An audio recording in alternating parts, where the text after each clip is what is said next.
Well, if you don't know me, my name is Drew, and I'm one of the pastors here, and I want to give you a special welcome to all of you for worshiping with us today, and a special welcome to those of you who are joining us online.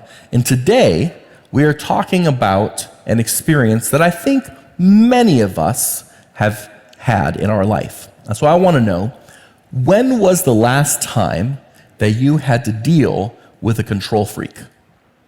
Maybe don't, raise your hands because the person next to you might be the one you're talking about. But you know what I'm talking about. It's the friend that corrects the way you pronounce words, or it's the family member or spouse who has to take down your jacket and hang it back up properly because you might not have done it the right way the first time. It reminds me of one of my favorite jokes about control freaks, and it's a knock-knock joke. And the first person says knock knock, and the next person says who's there, and the first person says control freak. Now you say control freak who? Do you get it? Okay, that was a slow delay. People online are going, man, his jokes have been falling flat for a couple weeks here. Yeah. Now maybe your experience with a control freak has been kind of light and funny like the ones I just described, but maybe your experiences with controlling people have also been a little bit more tense or maybe a little bit more traumatic. I found a story of someone's experience with their controlling father, and I want to read it for you now. This person writes, "The general rule of thumb when I was growing up was that you didn't do anything you didn't absolutely have to when my father was around. If you carried an object from one room to another, he'd yell at you because you were carrying it in a way he thought likely to result in banging into the wall or furniture. If you cooked food, he'd complain about the temperature at which you were cooking it. Too hot, uses too much electricity. The utensils you use, you'll scratch the pan with that, use a rubber spatula instead. What you put in it, you don't need all that garlic, and 15 other things. If I read a book, I risked being accused of laziness and assigned a task. If I made a phone call, I'd probably get yelled at for tying up the line. If I took a shower, I could catch his anger for about 6 different bathroom-centric offenses. I mean, everything was cause for a tantrum. One of the major traumas of my childhood was trying to eat chicken or pork or any bone-in meat at the dinner table. He'd insist that everyone, including my mother, get every single last bit of meat off the bone. If we threw the bone away with anything on it, we were wasting the meat. I swear, I really tried to get it all, but it was pretty much impossible to meet his standard. None of us could do it. We started begging my mother not to cook and serve meat with bones in it.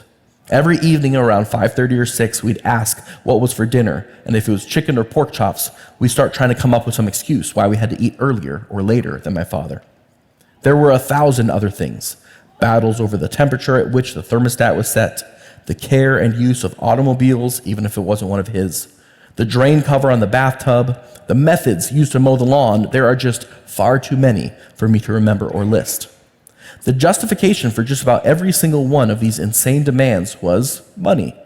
If he paid for something or owned it or spent money on it in any way, then he had absolute right to control it and berate you if you didn't do exactly as he wished with it." I wonder if the story this person shared with us has made you feel your experience with a control freak. Have you ever felt stuck with control freak? It feels awful.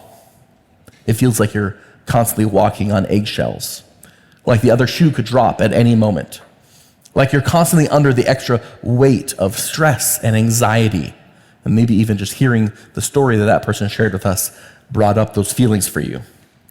And we just finished a message series talking about how to handle stress and anxiety and worry. And we talked about how those are signals in your body that you need to listen to so that you can turn to God in prayer so that we don't have to carry them alone. And that's still a good way to express ourselves and process our own feelings and reactions. But how do we handle the person who is causing us those feelings? Because prayer might not fix them. And we don't want to be the type of person that just lets others walk all over us. So do we fight back? Do we set up boundaries or cut them out of our life? Do we try and reason with them? The better question for us is, how is Jesus inviting us to respond to them? Because as followers of Jesus who are becoming his apprentices, trying to learn his way of life, we're constantly learning from him so that we can experience his life and join him in the work that he's doing around us. And we all know the basic answer for how does Jesus want you to treat others, right? Love, right? We're supposed to love them. And here's a few rapid-fire Bible verses that I'm going to show you on the screen. Luke 6:27-28 says, "But I say to you that listen, love your enemies. Do good to those who hate you. Bless those who curse you. Pray for those who abuse you." Romans 12:14 says this, "Bless those who persecute you. Bless and do not curse them." And later on it finishes by saying, "Do not repay evil for evil." Romans 5:8 says, "But God proves his love for us in this, that while we were yet sinners, Christ died for us." So, okay, right? You get it. Okay, we're supposed to love people. But how?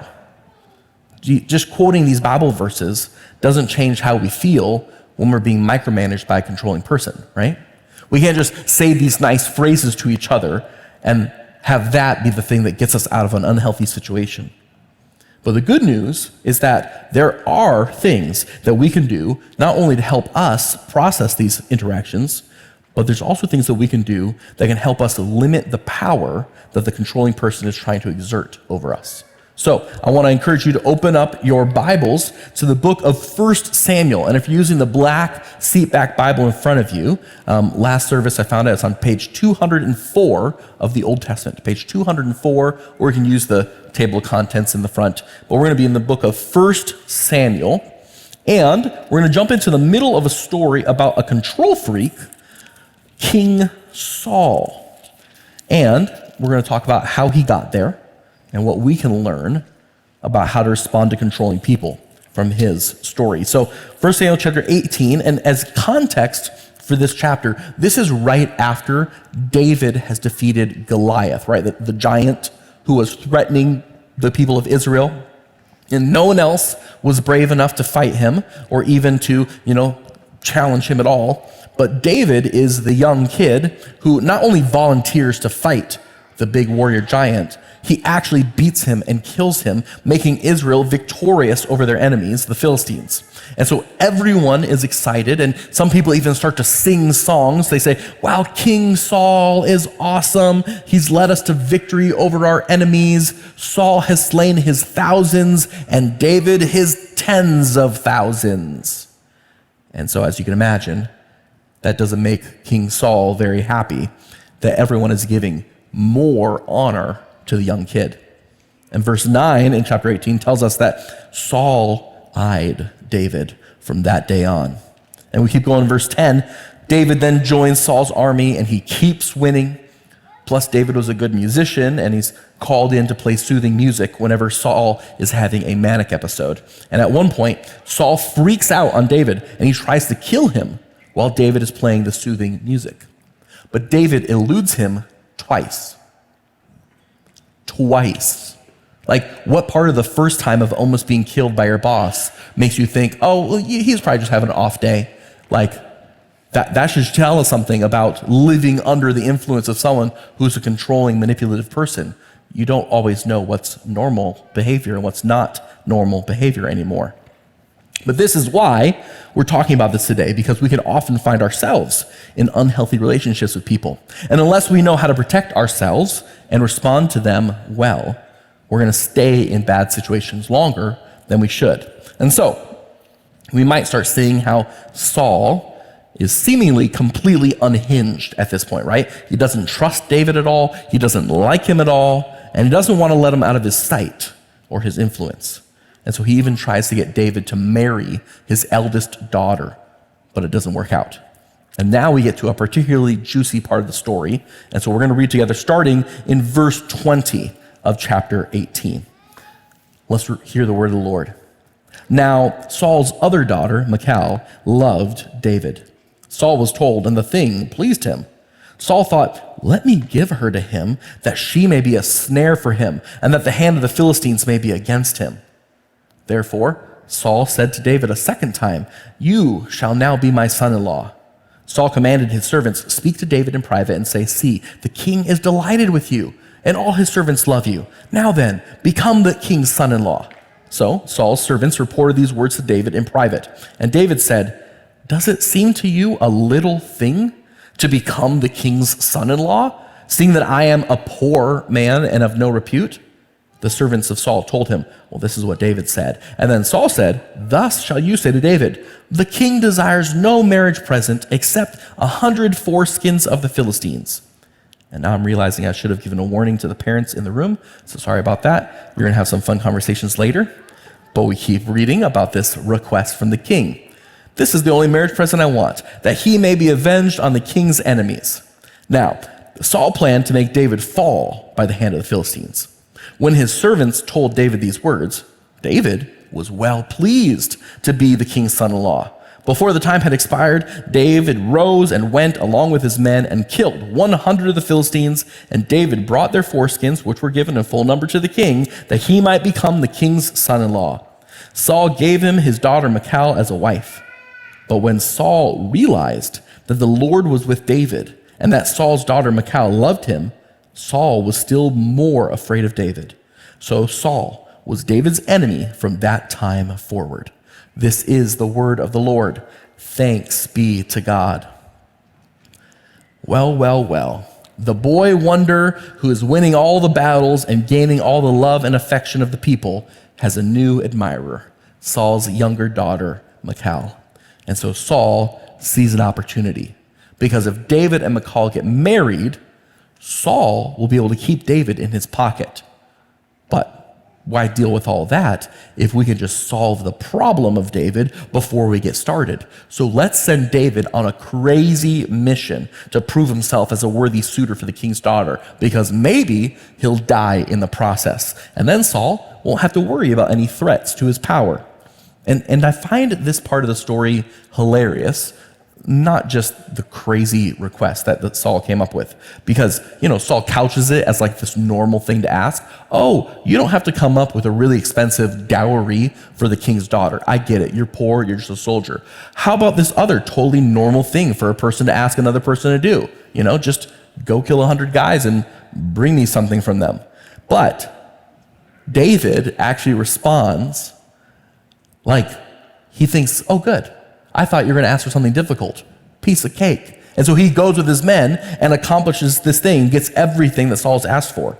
And so then Saul's daughter marries David, and our text tells us that Saul was David's enemy from that time forward. And we're like, whoa, this guy is a major control freak, violently so. See, if any of us were in a situation like this, we would be looking for any way out, right? If our friends were giving us advice, they would say, no, you got to get out of there. He's a monster. He's not worth it. Don't stick around. And when you are, maybe in your life, dealing with issues of abuse or violence or in danger in any way, you definitely need to be seeking help and finding a way to get safe and stay safe. Absolutely. But the way that we deal with controlling people in our life isn't to just always write them off. We aren't supposed to react to their tendencies in the same way or to fight back to try and put them in their place. Scripture teaches us that we are to love our enemies and to love those who mistreat us. And that's why the first thing that I want you to understand today is God loves control freaks. And I don't mean to say that he loves the way they act or that he approves of their behavior. I mean that controlling people are loved by God. They are made in his image, and they have inherent worth as children of God, just like you and me. And one of the ways that we can grow as followers of Jesus is to develop empathy and compassion for people based on the fact that they are created in the likeness of God, just like you and me. Not based on how they act, but if we can grow in empathy and compassion just based on the fact that they are made in the image of God too. And so I want us to rewind Saul's story a little bit to see how did he get to this point of trying to manipulate and using his daughter and like weird, violent missions to try and get his way. What got him here so that we can develop a healthy love and honor for the image of God in Saul. So you can flip with me if you want. I'm going to go back to chapter 9, or you can just follow along on the screens above.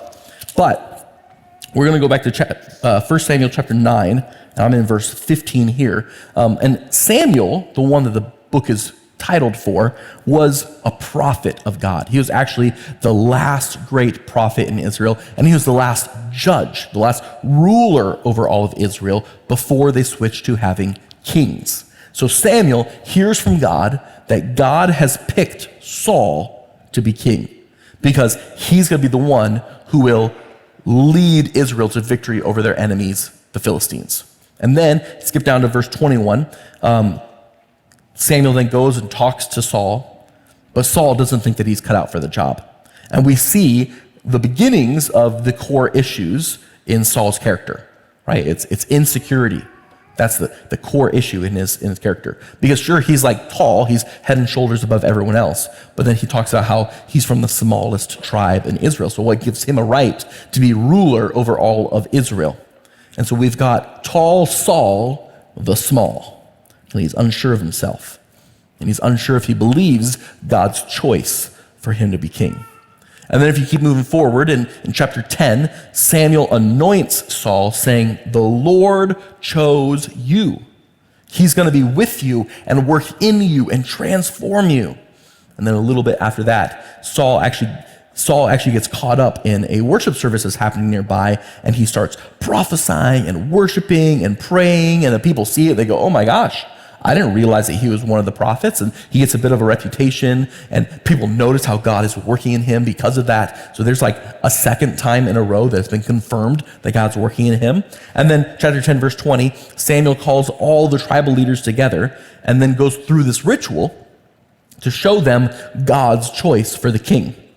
And so they pretty much do the equivalent of like flipping a coin or casting lots to pick, okay, which tribe does God choose? And they get the tribe, and they go, okay, which one of the families from this tribe? And they, okay, it's this family. And then they cast lots again, okay, which one of the men from this family? And it lands on Saul to show that, wow, hey, everyone's there witnessing. God is using this thing to pick Saul as the next king. And then they look around and they go, where's Saul? Because he's not there. He's nowhere to be found. And then they find him hiding in the luggage, hiding out so that he can't be chosen. Tall Saul, the small, has just been confirmed for a third time that he is God's choice for king, but he is freaking out. Well, the people go along with it. They say, "Long live the king," and then he gets sent off with some soldiers to start up his conquests as king of Israel. And one of the first things that he's got to do is stop this awful neighboring king who's killing Israelites and taking prisoners. And so he goes to battle, he whoops that other guy, and he proves himself as the right choice for king. And so they go through another ritual to confirm his kingship. And now all the people rejoice because they've got the right guy. They know it. And it seems maybe like Saul is beginning to believe in himself a little bit, or at least he's beginning to believe his own press. Because then if we flip forward to chapter 13, he's got to go up and attack an enemy group. But he's supposed to wait for Samuel, because Samuel's going to show up and give an offering to God and pray for a blessing over the battle to protect the people and for their success. But Saul gets impatient. He's waiting, and he doesn't want to wait for Samuel anymore. And so he decides to just do the offering himself. I mean, he's the king, right? So why can't he just take some extra authority and be the priest too? Because this is going to be a big battle, and his people were kind of freaked out. And the longer that they waited for Samuel, the more they got scared. And so, I mean, he had to take matters into his own hands to ensure that the army didn't desert him. And that doesn't go over very well with Samuel when Samuel finally shows up. Why did you take matters into your own hands? Like, you're supposed to be the king that points the people to God, not the one that takes power and authority for yourself. And that is the first step that we're going to learn today. The first step to showing love to a controlling person is to stay confident in who you are called to be. Because Samuel could have responded by saying, like, oh no, I'm so sorry that I came later than you thought. Well, yeah, that's totally okay taking my position yet. Yeah, don't worry about it. But instead, Samuel knew who he was. He was God's prophet. He knew his calling and his role, so he didn't get sucked into trying to please Saul in his anger. Because that's one of the big problems for any of us that deal with other people, right? We're people pleasers. How many of you are people pleasers?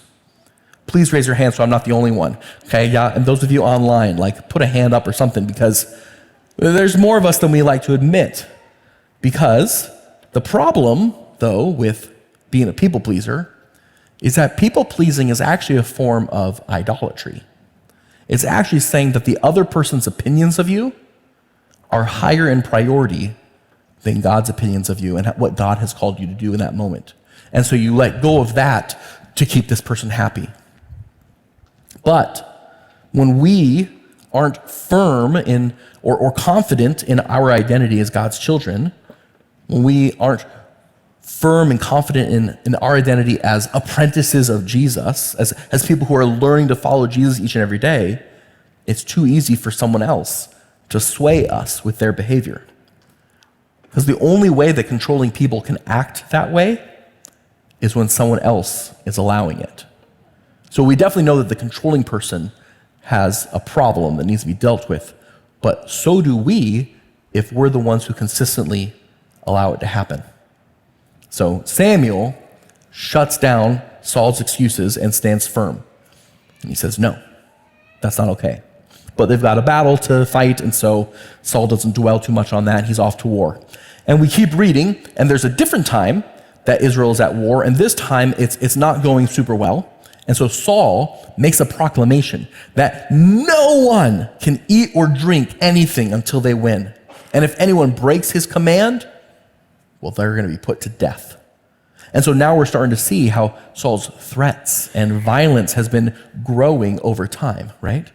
The major problem that he didn't realize, though, was that his son, Jonathan, wasn't around when he made that proclamation, and Jonathan didn't hear his dad.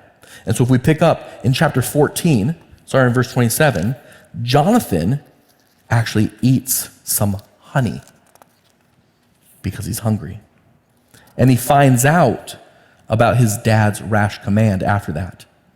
And later on, when the battle isn't going well, Saul decides to pause everything and try and figure out why isn't the battle going well. And they're trying to figure out who's to blame, who's at fault. And it boils down to the fact, well, someone has disobeyed. And then when he finds out that it's his son, Jonathan, Saul just freaks out on him. He just goes off. He says, well, now you're going to have to die because you disobeyed my command. And Jonathan, he owns it. He's ready to meet his end. And that boggles my mind. I don't know if that boggles your mind, but I guess it makes sense. If you've lived your whole life with a control freak, your willpower to stand up to them is diminished.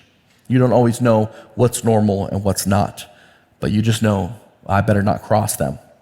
But thankfully, the rest of the soldiers won't stand for it, and they actually stand with Jonathan against the command of the king. And so Saul relents, and Jonathan is spared. And that shows us the next step to showing love to a controlling person. The second step is don't enable their abusive behavior. See, we have to stay confident in our own identity and calling so that we're not swayed by their manipulation and controlling tendencies, but we can't let them act in a way that hurts us or someone else. See, allowing that behavior to continue doesn't show them any love because it's allowing them to continue in the destructive way that they're going. So, if you're around when a controlling person is acting in abusive ways, choosing to stay silent is not the way to show them love. We need to stay confident in our own identity so that we don't get pulled in to the control freak's manipulation, and we don't want to enable their behavior either. And the third way to show love to a controlling person is to know when to draw a line in the sand. If we keep going in chapter 15 of 1 Samuel, we see Saul. He's on another outing to defeat Israel's enemies. And they had been given explicit instructions by the prophet Samuel that they were not to treat this one like any other trip to go and get stuff, right? They weren't to take any slaves. They weren't supposed to take any bounty. They weren't supposed to keep any prisoners. They were supposed to defeat this enemy once and for all. And so they go off and they win. And when Samuel, the prophet, goes to congratulate Saul on his victory, he gets there and he finds something that he didn't expect. Because Saul had set up a monument in his own honor. And when Samuel greets him, Saul is like super happy and proud. He goes, "Hey, Samuel, I did it. I've carried out the command of the Lord. It was a good day." And if we pick up in verse 14, Samuel just shuts him down. And he says, excuse me?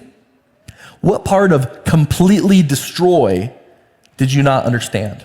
Because I can literally hear the animals you've kept as bounty. And Saul replies in verse 15, he goes, no. The men did that. It wasn't me. Besides, they used some of the animals as an offering to the Lord, so that makes it okay, right? But Samuel wasn't having it. He reminds Saul who he is. He says, "I know that you still think that you are tall Saul from the smallest tribe, but God made you king. The Lord gave you a mission, but you decided that it was a good opportunity to take for yourself. What's wrong? Do you not have enough? Do you think that God isn't going to provide for you? Why did you decide that your plans were smarter than the plans of God? That your way was better? That you get to win the battle and keep the bunch of stuff to feed your ego?" But Saul, he doubled down. He's like, but I did follow God's command. It was the men who took the plunder. And Samuel stops him. If you're still reading, this is in verse 22 in chapter 15. He says, "No. Going through the motions of obedience, like making it seem like you're obeying God, that's not what God wants. Your arrogance and your stubbornness is like idolatry. It's taking you away from God. And so God is taking away the throne from you before you do any damage." And Saul, he loses it because he knows he's messed up. He's like, please pray to God to forgive me. Please, it was the men's fault. I swear they didn't like the idea of not getting the bounty, and so I was afraid that they wouldn't be happy with me, so I gave in to them and let them keep the bounty. And we can see how even a control freak can deal with people pleasing just as much as any of the rest of us. But he's also trying to pull out all the stops to try and manipulate Samuel by playing the victim and trying to get him to feel sorry for him. And any of us who've ever dealt with a controlling person, we know this type of behavior all too well. Anger that turns to sadness, that turns to begging and pleading, that turns back to anger when they're not getting their way. This is why Samuel has to draw a line in the sand. He says, and this is in verse 26, Saul has been asking, "Please come back with me. Please show your approval of me in front of the men." And he says this, verse 26, he says, "No, I will not return with you, for you have rejected the word of the Lord, and the Lord has rejected you from being king over Israel." And the next major part of this story is when David shows up.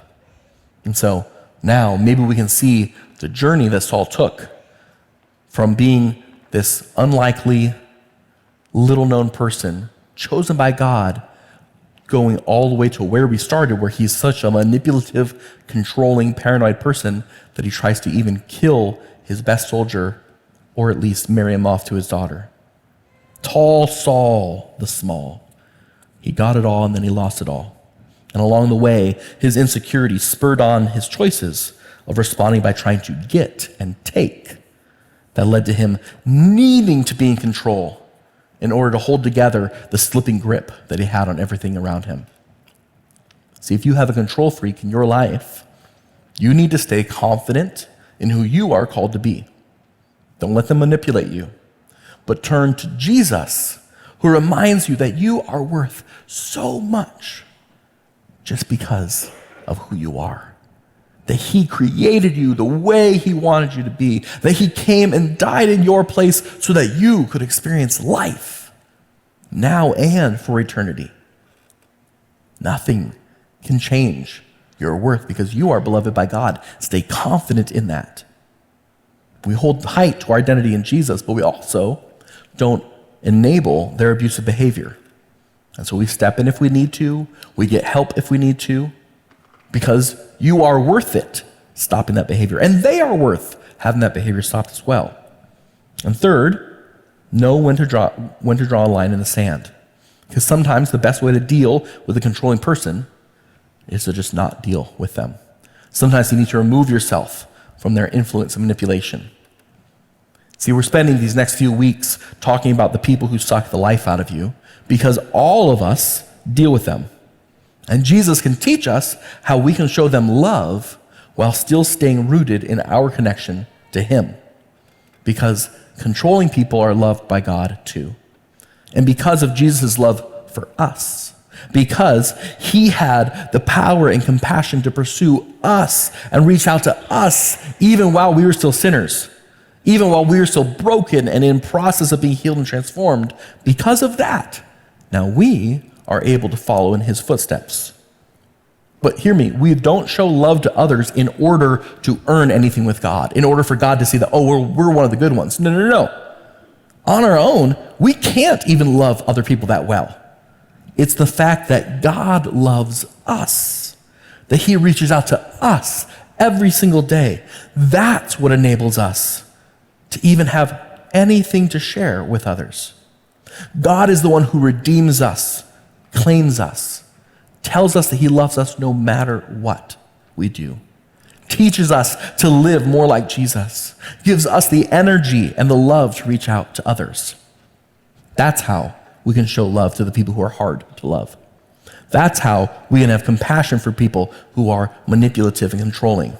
We point them to Jesus so that he can heal them, just the same as we point ourselves to Jesus each and every day, so that we can keep learning to live like him and join him in the work that he's doing around us. And isn't that good news?